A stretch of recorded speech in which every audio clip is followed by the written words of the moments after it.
Capital was the result of a year-long campaign where we wanted to make an impact. Far too often, too many organizations are working in isolation from one another. And what we wanted to do was to bring people together in a structured way to achieve a social change of having better educational options for kids that were maybe on the school to prison pipeline. I recognize the homeschool prison cycle for more than 35 years now. My interest and passion about the issue is actually fueled by a vision and my spirituality, and I'd like to tell you about that vision.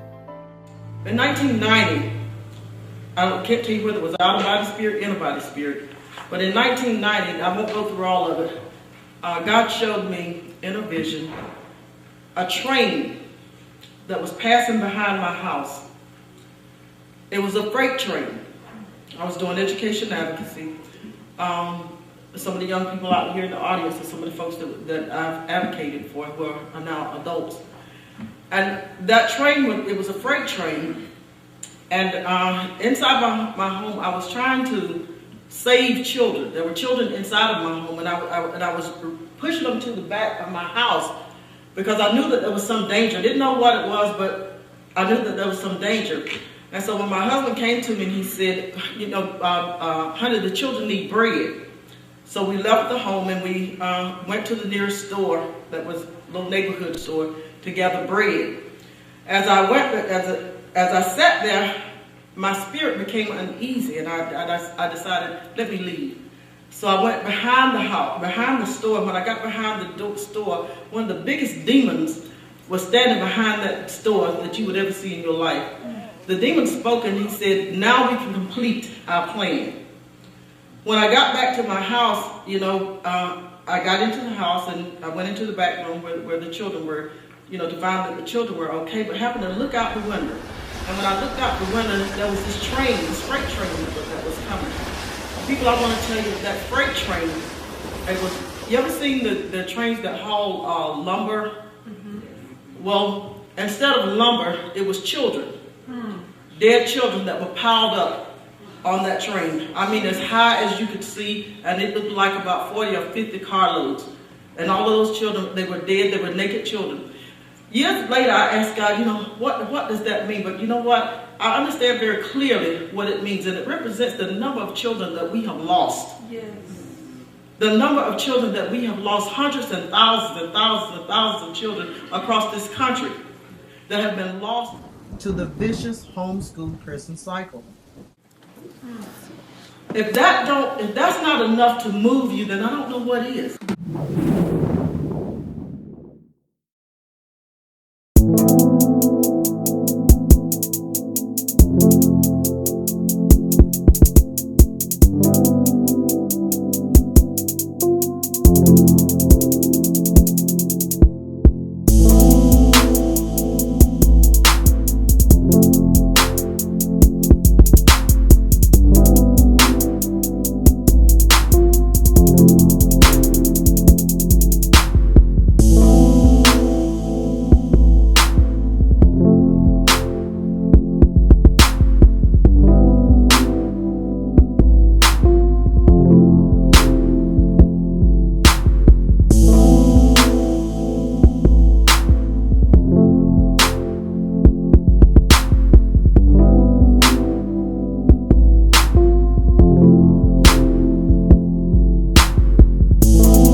The goal is to be able to find leaders and teach them science, technology, engineering, arts, math, and for them to be able to take that skill set to communities that may not receive those skills.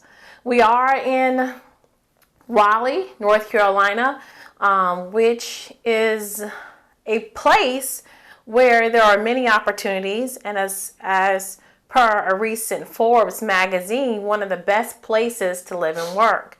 What we wanted to do was to make sure that all children had access to the things that makes this city such an illustrious city to relocate to. And it turned into S.T.E.A.M in the capital. My organization, the TMT Youth Community Foundation, had been around for 15 years, and I just didn't feel like we were making the impact that we needed. And so our goal was to be able to serve as the backbone of a larger organization that could really make a difference in several communities. We found many partners, and one partner was I Am Brilliant. And I will let Michael Isaac Stewart tell you more about what that is.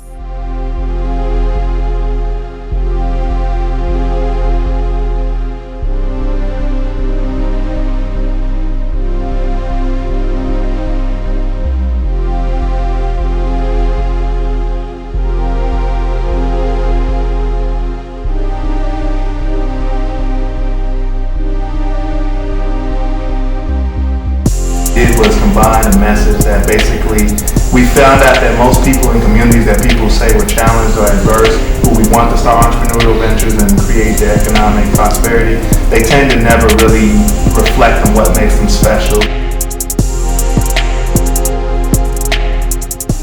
What makes you brilliant? I am talented. I like to make people smile, and I going to become a model one day. A lot of people from communities that are disadvantaged economically will always want to be athletes, football players, basketball players, be popular answers, but a lot of that comes back to identity and young people understanding that there's a value to those things. And what we're trying to do is with I Am Brilliant is get young people to start to figure out their gifts and talents. Anything else you want to share about your talents? I'm a dancer and I run track. Awesome. Thank you very much. People understanding that there's a value to those things, and what we're trying to do is with I Am Brilliant is get young people to start to figure out their gifts and talents, and then associate that with their brilliance and that God-given gift that they have. And we teach them how you can apply that to community as well as any future entrepreneurial endeavor.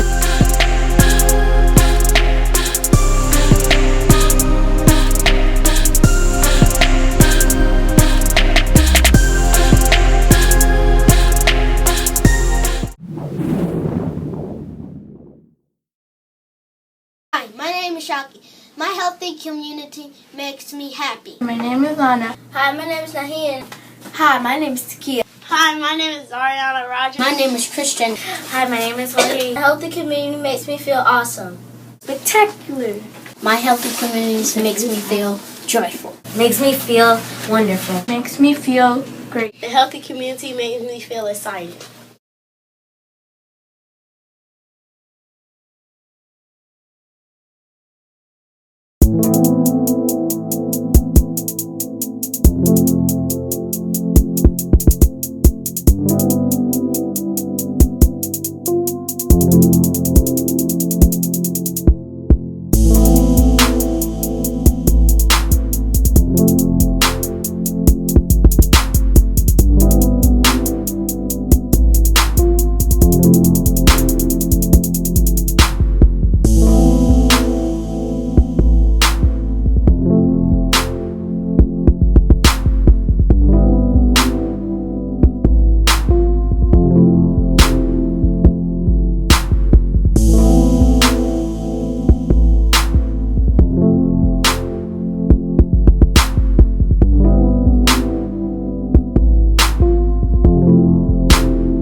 which is not that great because those emit lots of fossil fuels and they're just sort of dirty in general. They're kind of dangerous to use. Did she just say that North Carolina had a dirty power supply? This is an incredibly important issue. Coal burning power plants make up 40% of our carbon emissions from the state and across the country. You can see how North Carolina, it has one of the highest energy consumption amounts out of all 50 states. And Duke Energy, which is based in Charlotte, they produce the most emissions out of any company in the U.S. And that results in asthma in young people and old people. It results in smog in the air, and it results in climate change. Utilities. Actually, utilities are also a large driver for homelessness. People in Southeast Raleigh, sometimes some folks pay 20 to 40% of their income to utilities, and 6% is considered affordable. So that's a huge gap. North Carolina has a lot of potential for solar energy, which is really exciting because solar energy is safe, it's renewable, and it's non-polluting. North Carolina is the 4th in the country in solar energy capacity, and we are one of the fastest growing states in solar energy.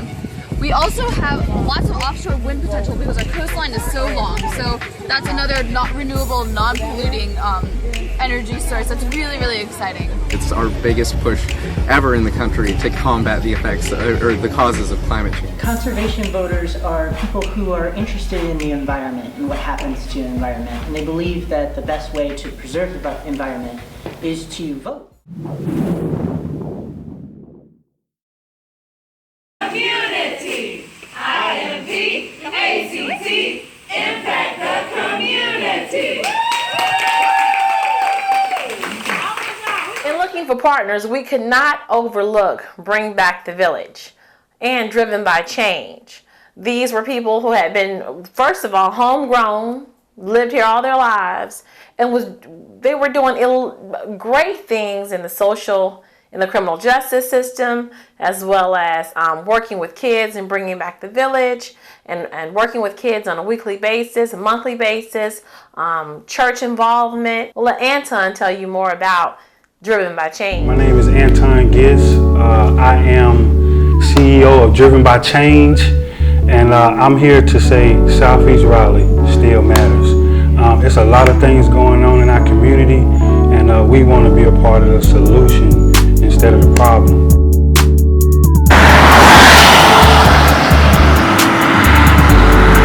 Good afternoon, I'm Pharaoh. I'm the co-founder of the Orange Syndicate, the founder of the B7s. We're here to uplift the youth, the community, to educate our people, to stop the violence. Southeast Raleigh still matters. We are connected with the Justice Serve program, mentorship, Bring Back the Village. Every Monday, we're here to support the youth and elevate and unify and have a positive out here in the community. And this is what we do.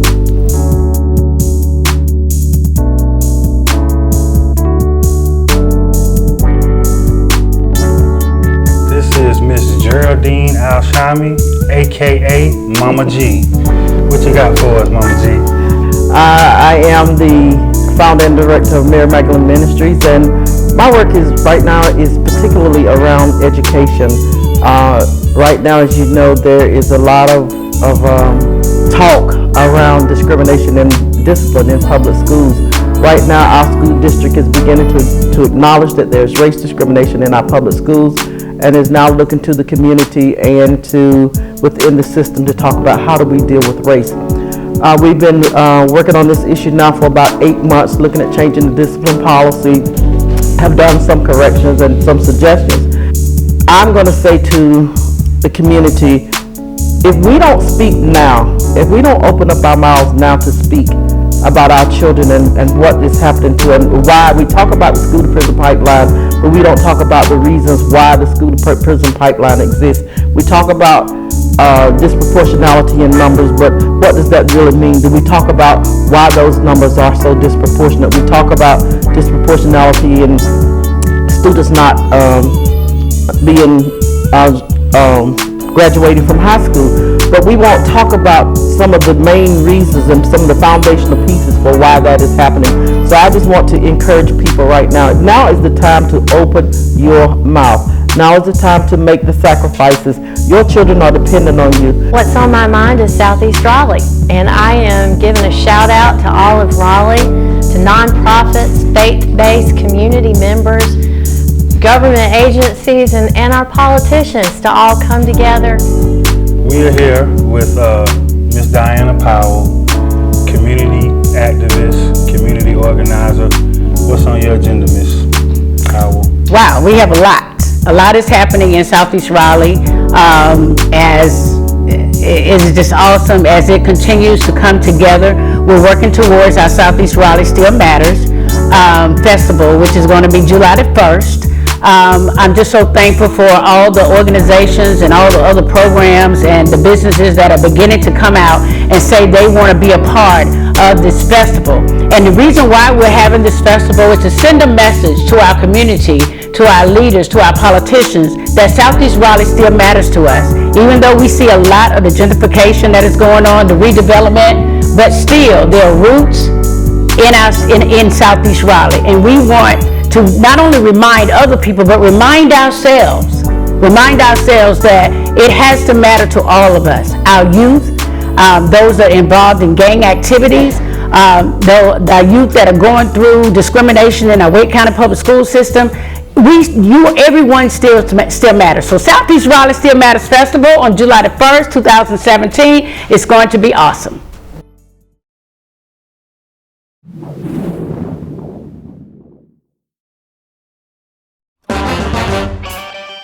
Good, how are you? Brittany Covington.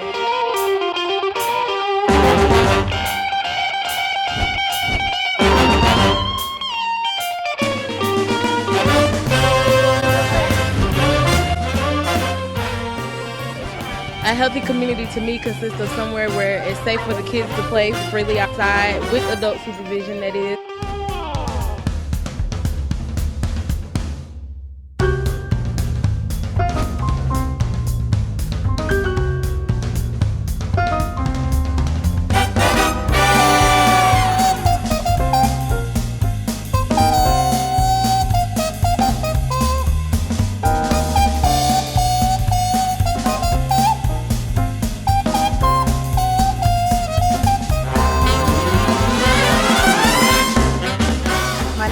Bonaparte. Bring the children, let them bounce, play, put that telephone, that tablet, turn that TV off, jump, play, get that good exercise.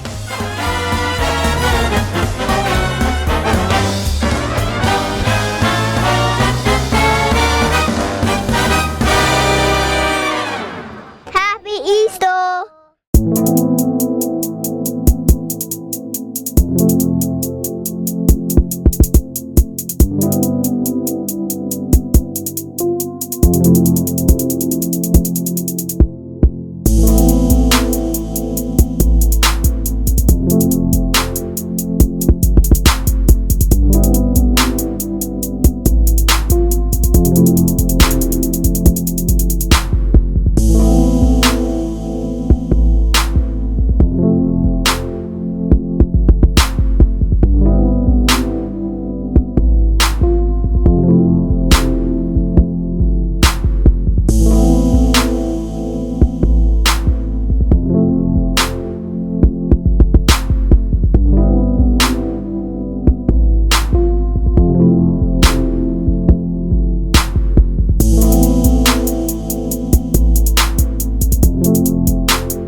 The TMT Youth Community Foundation will make an impact. My name is Janation. I'm a TMT mentee, and I'm here with Chris at Shaw University.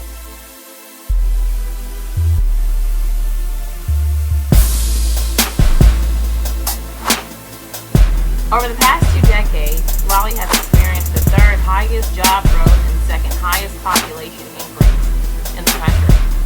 Shaw University was founded in 1865 by the American Baptist Home Mission Society of the Baptist Church to provide theological education to freedmen after the Civil War. It is a private coeducational liberal arts institution of higher learning with the main campus located in downtown Raleigh. These students have access to everything, but the state capitol is just a couple of blocks away. What can these students do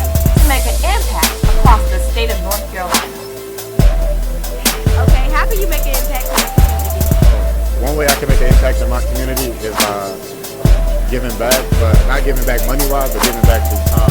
How can you make an impact on your community? Helping people, getting involved, and being a great leader.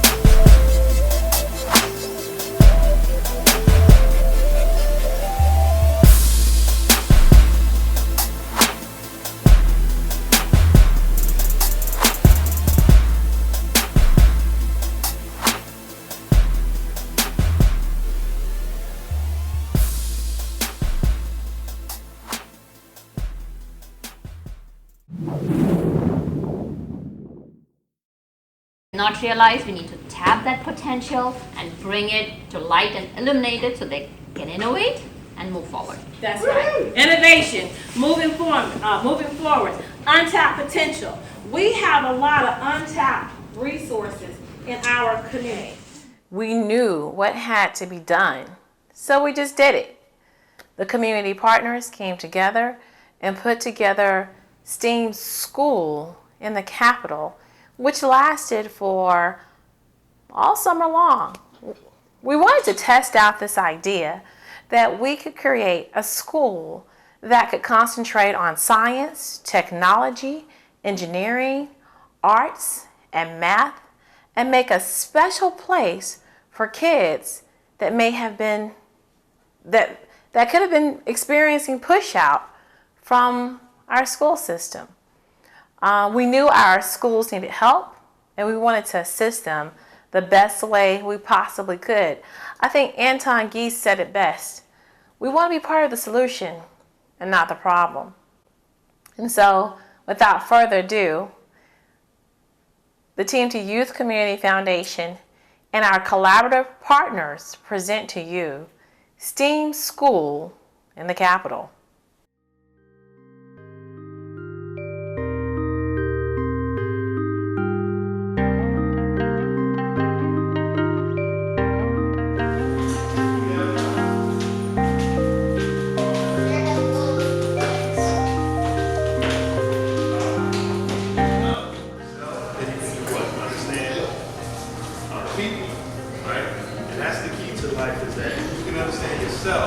Then you can better understand other people, and you can do what with other people.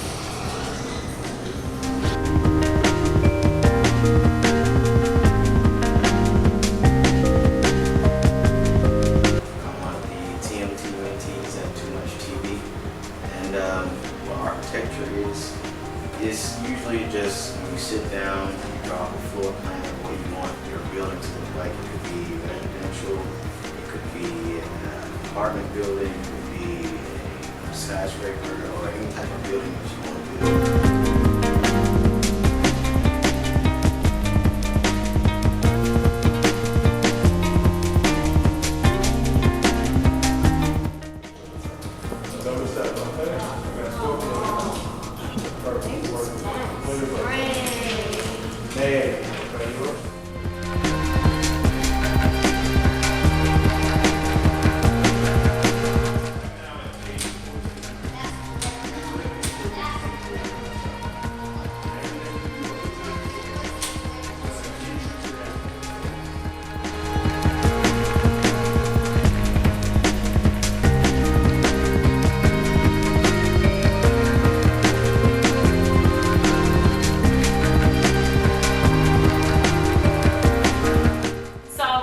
So can somebody share with me by raising their hands what was their dream? To work at a hair salon? Why not own the hair salon? So next time I want you to think about that. You can work at a hair salon or you can own your hair salon. And explore, what do you want to explore? New animals. New what? Animals. And new animals? Okay, so that's and what? And new stuff. Today in S.T.E.A.M School, I learned how to be a leader. I learned how to understand who I am. I learned how to understand integrity. I learned how to understand my emotions. I learned being a businessman takes a lot of time and energy, and I learned what I want to be and how to achieve my goals. I learned how to draw 3D walls. Today we learned how to make window symbols, door symbols, and bathtubs and I learned that the most important pages are the first class. I learned that everything is business. I learned that I will either win or learn. I learned that if I can communicate, I can have a community.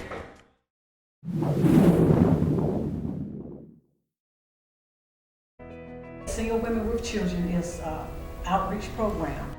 It's a program where we empower single parents. We have several programs where we have set goals for the single parents and help them reach those goals. And some of the programs that we have are Brother Healing Begins, a support group. We have I Got a Talent performance program. We have a Pay It Forward program, an AAU basketball program, and an entrepreneur program.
You're watching Tamisha's Talking. Keep it right here. Up next, Omegas. Fraternal organization. They've been around for 100+ years. They came to us and said, you guys are doing great work. We want in on this.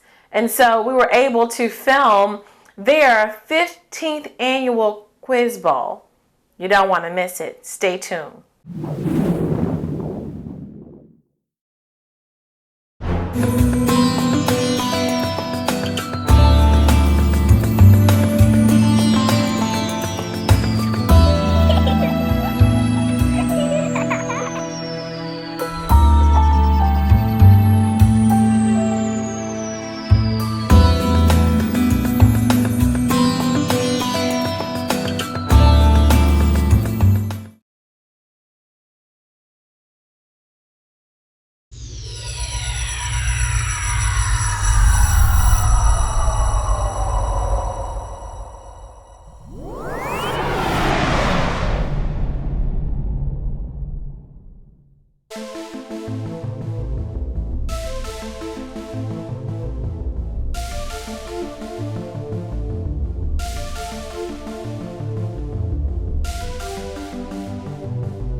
There is a lack of information about the achievements of African Americans in our community.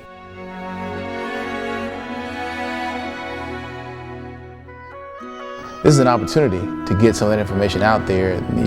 The things that we talk about aren't readily discussed in the schools. So this is an opportunity for not only the students, but the audience, the parents, the educators as well, to learn information about our heritage and the things that we've contributed to the society.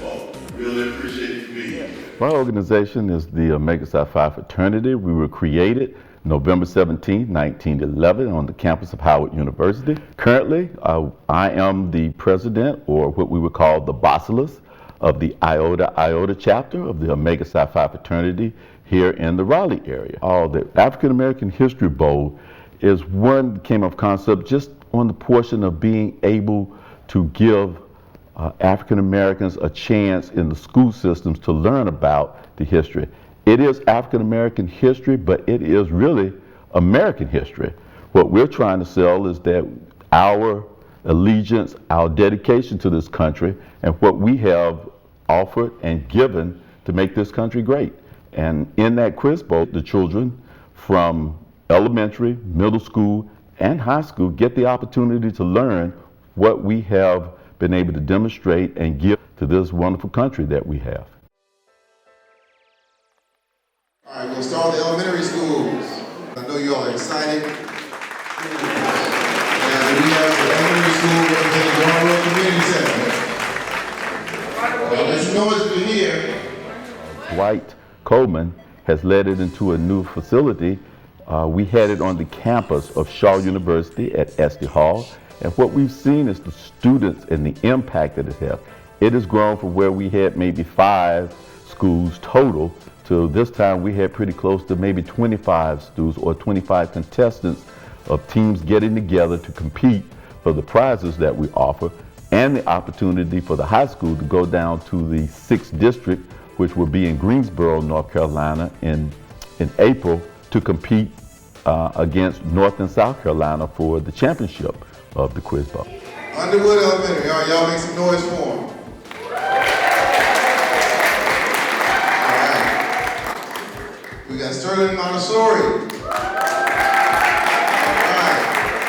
Elijah said he's ready. What school you going to, Elijah? Grand Road Elementary. All right. And Wakefield Elementary. The African American Historical Awareness Competition has been going on for, this is the 15th year we've done it. My fraternity, Omega Psi Phi fraternity, Iota chapter has sponsored it for the past 15 years. It's grown, we've seen it grow quite a bit during that time. We've gone from maybe having 4 or 5 teams in a year or at a competition to this year we had 25. We've seen as many as 32 teams come through in a year. At 3 divisions, elementary, which is 3rd through 5th grades, middle, which is 6th through 8th grades, and high school, which is 9th through 12th. This year's winners were, and I can cover the first place winners. At the high school level, it was Top Teams of America. At the middle school level, it was Zebulon Middle School. And at the elementary level, it was Wakefield Elementary. My name is Jamisha Johnson. I'm a school counselor at Wakefield Elementary, and we were the 2017 winners of the African American Awareness Quiz Bowl. My name's Ayushi Mohanty. My full name is Leia Gabrielle Nero, but you can just call me Leia. Case Keach. Wakefield Elementary. We heard about the competition through the Iota chapter of Omega Psi Phi Fraternity Incorporated. The Brothers of the Fraternity invited all Wake County schools as well as private and charter schools to participate in the Quiz Bowl via email. We received the email through our school counselor, Ms. Johnson, and our principal thought, we all supported getting a team together and preparing for the competition. I'd have to say the most interesting fact that I learned would be about Kwanzaa and how it is on the 26th of December and ends on January 1st. We do not only for this week, but for the entire year. The purpose is to be reaffirmed. The most interesting fact was about Carter G. Woodson. He was the most outspoken proponent in African American history. During the time that Dr. Woodson taught at Dunbar High School in Washington, D.C., he became convinced that something needed to be done about the history of African Americans. African Americans were either being ignored or misrepresented, and Carter G. Woodson was not going to allow that to continue. In 1915, the Association for the Study of Negro Life and History was founded. It was created to promote and preserve African American history and culture. He also founded the Journal of Negro History in 1916 as a tool to get information to the masses. He knew that his research would not be widely distributed in a segregated America, so he took care of that himself. In 1917, Dr. Woodson wrote his first book, The Education of the Negro Prior to 1861. This piece is considered his most important contribution. Because of the difficulty he had in publishing his works, Dr. Woodson founded the Associated Publishers in 1921 to publish books and other information about Black life and history. He ultimately wrote or co-wrote 22 books, among them The Negro in Our History and The Miseducation of the Negro.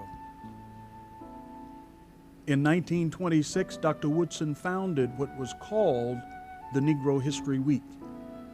It was to expand awareness of the contributions of African Americans to our society and to instill pride in the hearts of Black men, women, and children. A celebration that has grown into Black History Month and is embraced and celebrated as a part of the American fabric.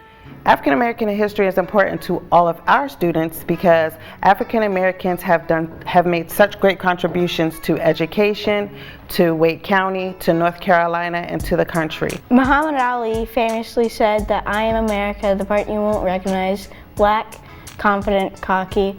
You might not know me, get used to me. Well, I'm the greatest, and I'm knocking out all bombs. And if you get too small, I'll knock you out.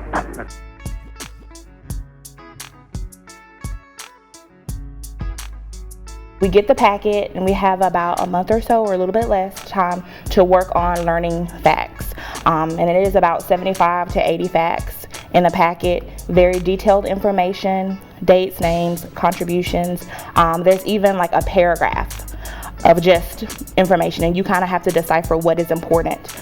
We work with our students during their lunch times. They take time out of their day during their recess to work together.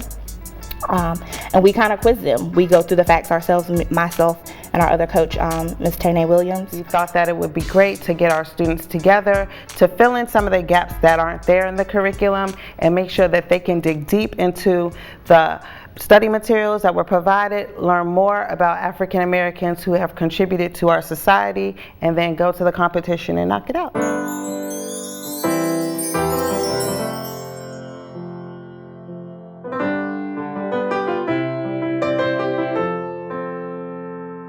We had the competition on March 4th.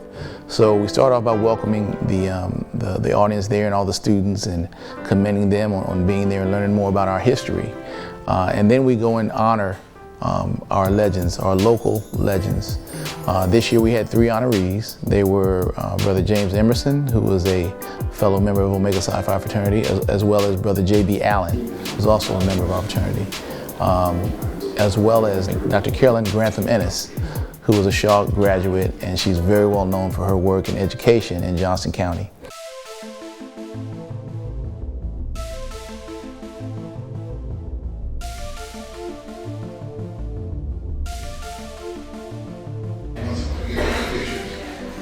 The middle schoolers will be going next door to the red Yancey building. And the high schools will be going 1 block over to the Talbot Shaw Living Center building.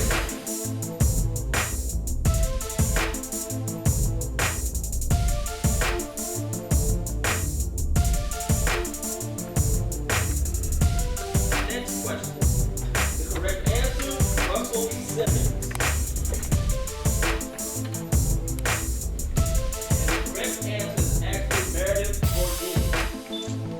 Well, my role as an advisor actually started the year after I found out about the African American Quiz Bowl. My daughter was a student at Carver Elementary School in Wendell, and we had to do the permission forms, and her teacher had selected her to be a participant. So we went to the competition, and that's when I found out about it, and we had helped her practice and everything. So I thought it was a great competition. And the next year I got a team together from Zebulon Middle, and we went for the first time, and we came in second place. But since then, I think it was 2007 until now, until last year, we were first place winners, and I think that was 2007, yes, until 2015. And we were the reigning champs. So that was consecutive, but last year we did not participate, and we came back this year and we won again. My name is David Rankin. Mawana Dogby. My name is Oriane Boloch. My name is Catherine Faith Ellis. I actually go to my teachers, my 6th, 7th, and 8th grade teachers, and I find out who are those children that have really great study habits, they're dependable, just looking for certain things, and they give me the names. And this year, the same names kept coming up from most of the teachers, and those are the students I lobbied, and I said, I want you guys to do this, and I told them what it was about, and I sent a letter home with their parents, and they all stayed. I think I had no one to say no, and they jumped in, and they've worked tremendously hard, and I'm just so proud of them. And I know they were proud of themselves on Saturday, but at one point they were going, oh my gosh, but they did a great job. The most interesting fact I learned was about Malcolm X and how he was actually born Malcolm Little. Connor, what is your real name? Malcolm X. Is that your legal name? As far as I'm concerned, it's my legal name. Have you been to court to establish that I didn't have to go to court to be called Murphy or Jones or Smith. Excuse me for answering you this way. That's if all right. a Chinese person were to say his name was Patrick Murphy, you would look at him like he's insane, because Murphy is an Irish name, a European name, or the name that has a Caucasian or white background. And a yellow person, Chinese is a yellow man, and he has nothing to do or no connection whatsoever with the name Murphy. And if it doesn't look proper for a person who is yellow or Chinese to be walking around named Murphy or Jones or Johnson or Bunch or Powell, I think it would be just as improper for a black person or the so-called Negro in this country, as we're taught by the Honorable Elijah Muhammad to walk around with these names. And therefore he teaches us that during slavery, the same slave master who owned us put his last name on us to denote that we were his property. So that when you see a Negro today who's named Johnson, if you go back in his history, you'll find that he was once his grandfather, or one of his forefathers was owned by a white man who was named Johnson. His name is Bunch. His grandfather was owned by a white man that was named Bunch. Would you mind telling me what your father's last name was? My father didn't know his last name. My father got his last name from his grandfather, and his grandfather got it from his grandfather, who got it from the slave master. The real names of our people were destroyed during slavery. Was there any? It was about the African-American director, Tim Story, and how he is the #1 African-American director in the world, with his 7 feature films grossing over $1 billion. It's weird. My story goes from, through film school and then into indie films and then into music videos. And the weird thing about me is I never had a plan B. So it was kind of, I was either going to die at this or, or at least that's what you think when you're young and you can conquer the world. But I just kind of always kept going, and luckily enough, stuff happened in my career and you were able to kind of make a living at it, and you look up and you keep rolling. So I always just made it a point to just keep stepping. The most interesting fact I learned was about Hidayah Nicole Green. She's 35 years old, and she developed a novel cancer treatment using laser-activated nanoparticles.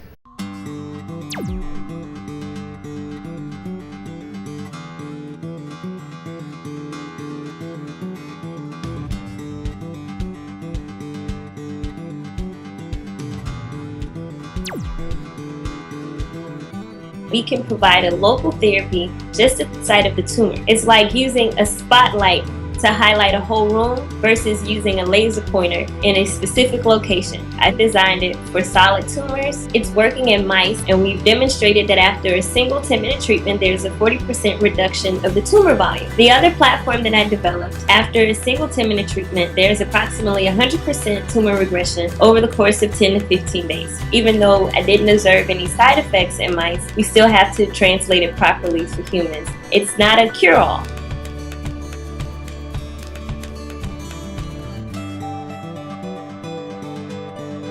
I'm one of less than 100 African American women with a PhD in physics in the United States. Starting with the intention that something else is possible motivated me to get to this point. My dream was to develop a treatment that didn't have those type of side effects, that the treatment would be limited just to the site of the tumor. But it's imperative that everybody who's tired of the way cancer is being treated stands up and fights with me, so that one day this treatment is available for everyone that chemotherapy and radiation cannot help. The information has been updated. When they first started, there was a lot of great information, and it's still great information for African American, but also for America, because that's the foundation of what we have here. It's a culmination, it's a melting pot, just like New York City or any of the other cities where so many ethnicities come together. So you need to know a little bit about everybody, and it's important that we know about our African American history and also to share it with everyone else. The one I found the most interesting was about James C. Shepard. He was an educator, pharmacist, and civil servant.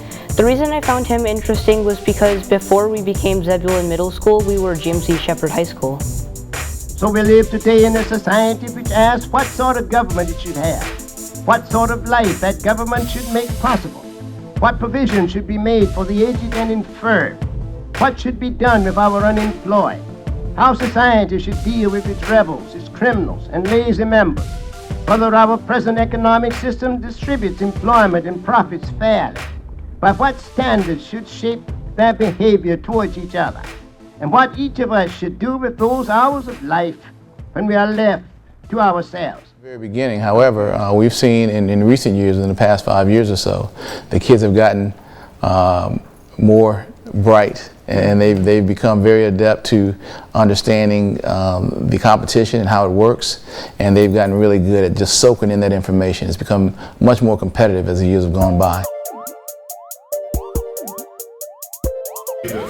Total scores. Ravenscroft, 200 for round 2. Total, 290. Broughton, round 2, 200. Total, 295. All right, top teams. Round 2, 190.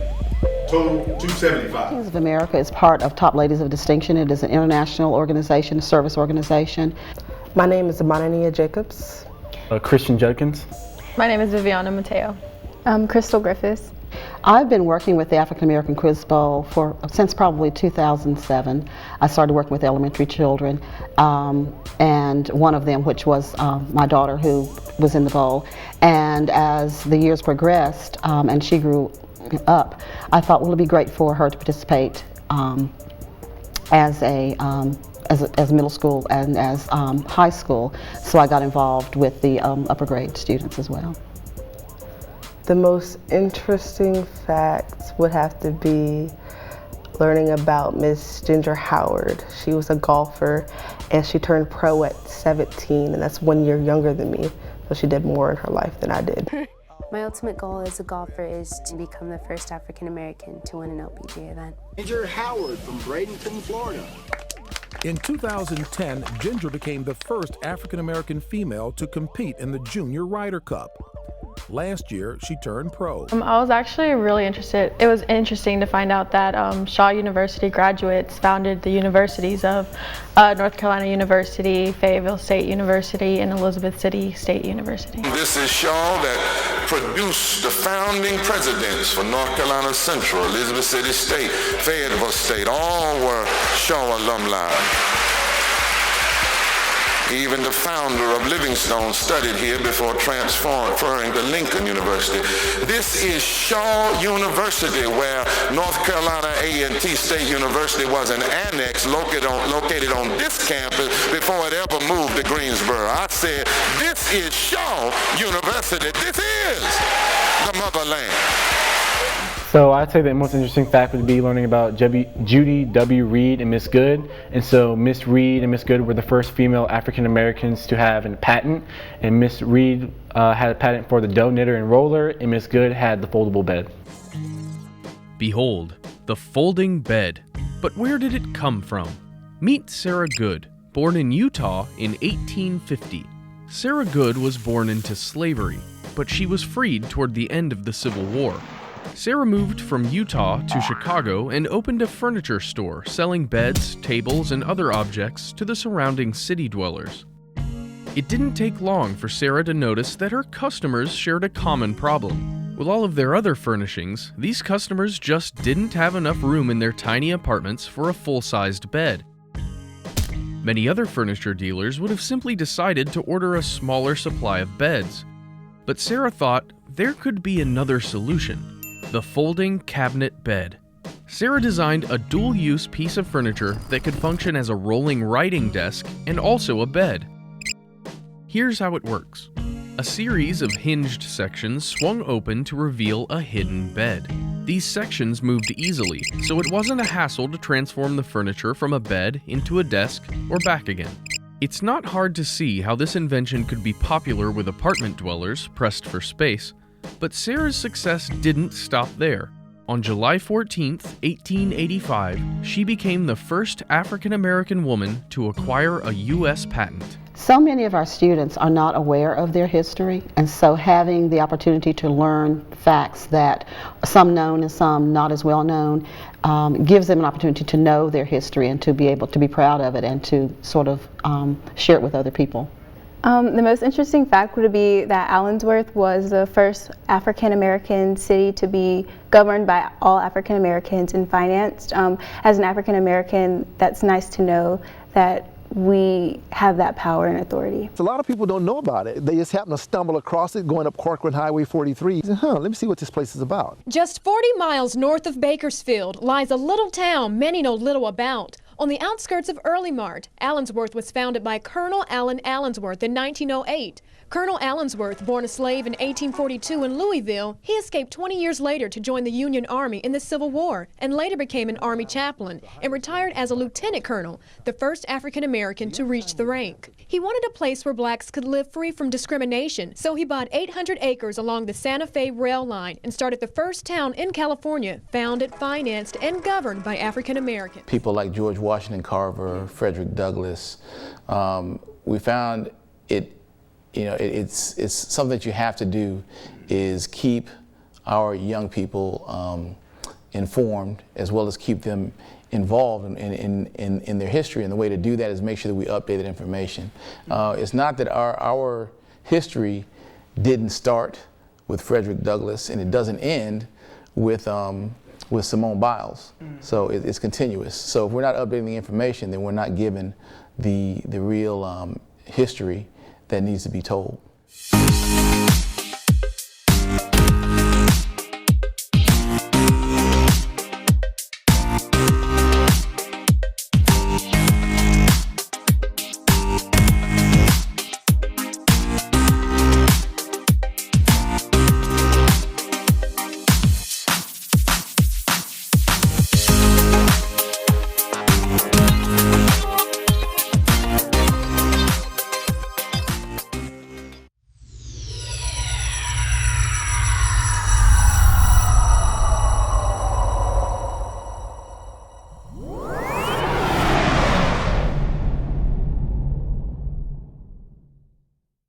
Mm-hmm.